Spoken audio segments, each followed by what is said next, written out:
ఇప్పుడు crime updates చూద్దాం. వికారాబాద్ జిల్లా మన్నిగూడ సమీపంలో మహిళపై హత్యాయత్నం కలకలం రేపింది. గుర్తు తెలియని వ్యక్తులు మహిళ గొంతు కోసి పరారయ్యారు. మహిళ పరిస్థితి విషమంగా ఉండటంతో స్థానికులు హైదరాబాద్ ఉస్మానియా ఆసుపత్రికి తరలించారు. సదరు మహిళ హైదరాబాద్ బండ్లగూడకు చెందిన బీబీ ఫాతిమాగా గుర్తించామని పరిగి సీఐ శ్రీనివాసరెడ్డి తెలిపారు.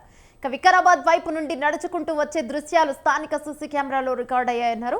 బండ్లగూడ నుండి మన్నెగూడ ఎందుకు వచ్చింది, తనపై హత్యాయత్నం ఎవరు చేశారు, దుండగులు ఆమె గొంతు ఎందుకు కోస్తారు అనే కోణంలో దర్యాప్తు చేస్తున్నామని చెప్పారు.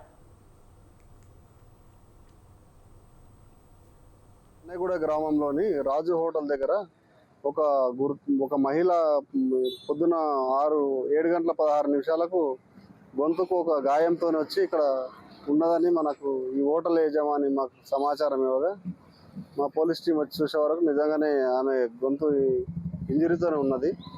ఆమెను ఇమ్మీడియట్గా 108 అంబులెన్స్లో వికారాబాద్ హాస్పిటల్ తరలించడం, అక్కడ నుంచి ఉస్మానియా హాస్పిటల్, అటు నుంచి కోటి హాస్పిటల్ తరలించగా కోటి హాస్పిటల్లో ఇప్పుడు ట్రీట్మెంట్ పొందుతున్నది.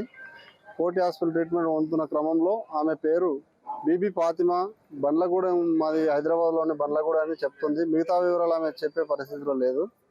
కాబట్టి దీనిపైన మేము ఇంకా 5-6 టీంలు పెట్టి ఎంక్వైరీ చేస్తున్నాము.